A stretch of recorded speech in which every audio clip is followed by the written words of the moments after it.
These programs are distributed under a Creative Commons Attribution Non-Commercial No Derivatives license.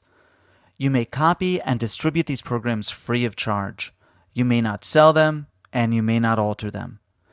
These programs are part of a study examining the value of podcasting as a medium for medical education. If this is the first time you are viewing a program in this optics series, send an email to jyoungmd@gmail.com with your name, position, institution, and city, state or province, and country. Thanks, and enjoy the podcasts. Today's lecture is a revisitation of anisometropic anisophoria. We initially dealt with this topic when we were talking about spherical lenses and Prentice rule, but we need to revisit this topic now because now we know about spherocylinders. So let's take the case of this patient here. In his right eye, he is wearing -5 plus 2 axis 90. In the left eye, -5 plus 6 axis 180. He's looking 2 centimeters down from the optical center of these lenses, and the question I want to ask is how much prism is induced. So these are the glasses en face, and the right lens, which is of course on the left side of your screen, is -5 plus 2 axis 90. And the left one is -5 plus 6 axis 180. And on initial glance, these prescriptions look similar, but we're going to find out that they're not. Our first step is going to be to draw out the total power crosses. And for the right eye, we see that the prescription is -5 plus 2 axis 90. For the total power cross, the sphere of the manifest is going to be one of the arms of the total power cross, so -5. The +2 cylinder is going to be acting at 180, right, because it's axis 90. So the other arm of the total power cross is equal to the sphere plus the cylinder. So -5 plus 2 is equal to -3, and that's going to be at 180. And we arrive at this prescription here. So -5 in the vertical, -3 in the horizontal. If we do the same thing for the left eye, we get +1 in the vertical, -5 in the horizontal. I'll let you solve that one on your own. By Prentice rule, here's the big trick. The patient is looking 2 centimeters down from the optical center of his lenses. Down is in a direction we can describe as being vertical. So we are only interested in the vertical part of the total power crosses. So for this patient, the vertical portion on the right eye is -5. And it is as if he were a -5 myope. The left eye is in the vertical +1. So it is as if he were a +1 hyperope. From here on out, it's just a straight Prentice rule problem. Easy peasy. We're looking 2 centimeters down from the optical center of the lenses.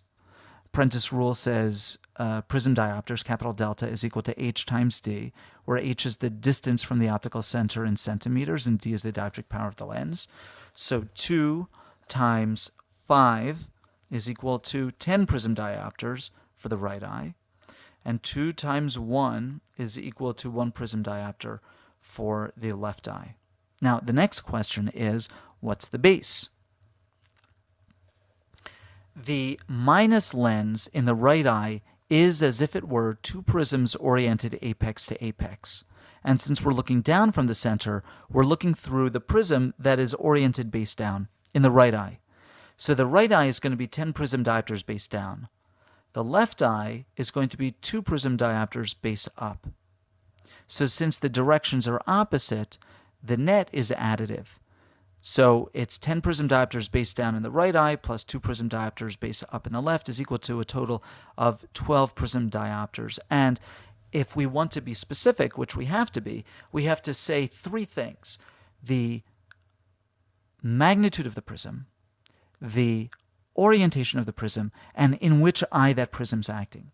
So we can describe the net prism as being 12 prism diopters base down OD.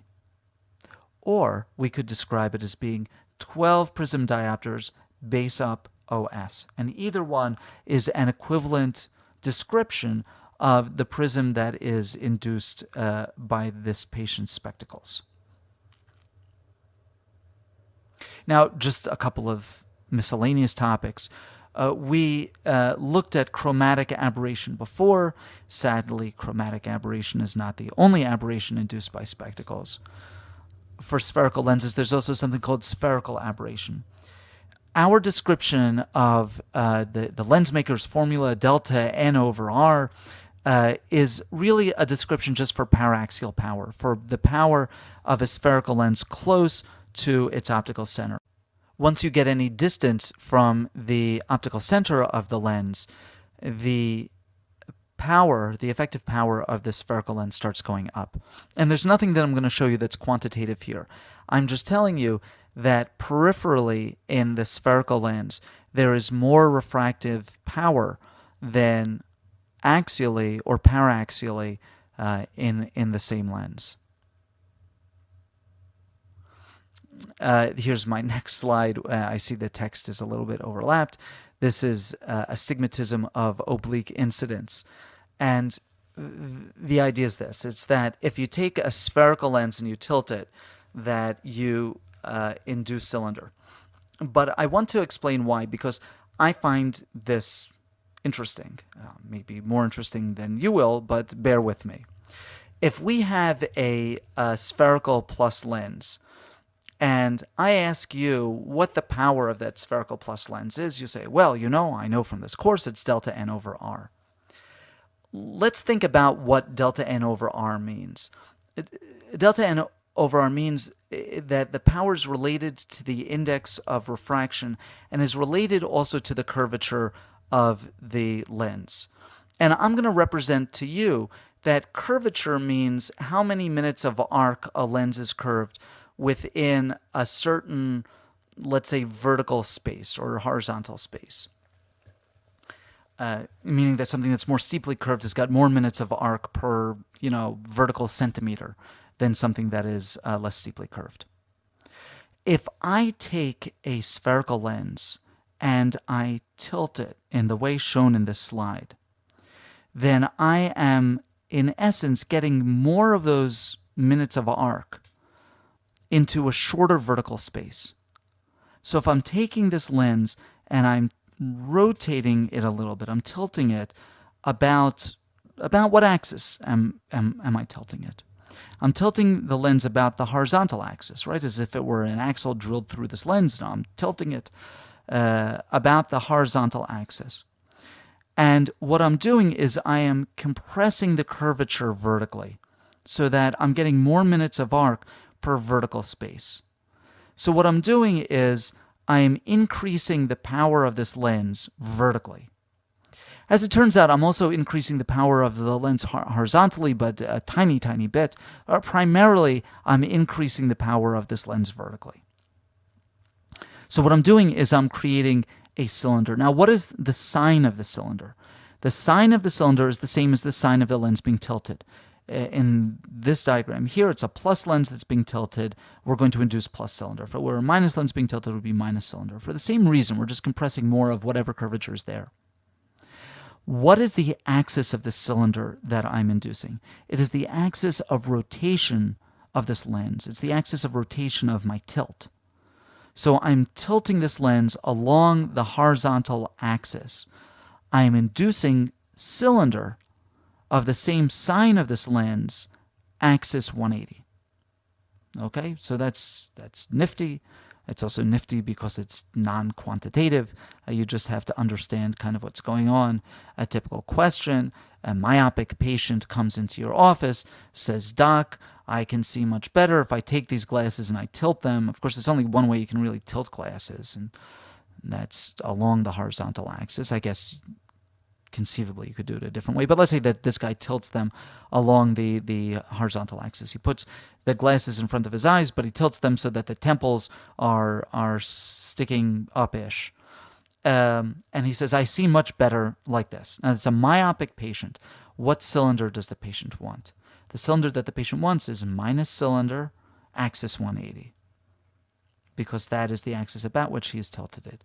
Or a hyperopic patient comes in, it does the same trick. That patient wants plus cylinder, axis 180. And if you're working with minus cylinder, so transpose. But you understand what the concept is, I hope.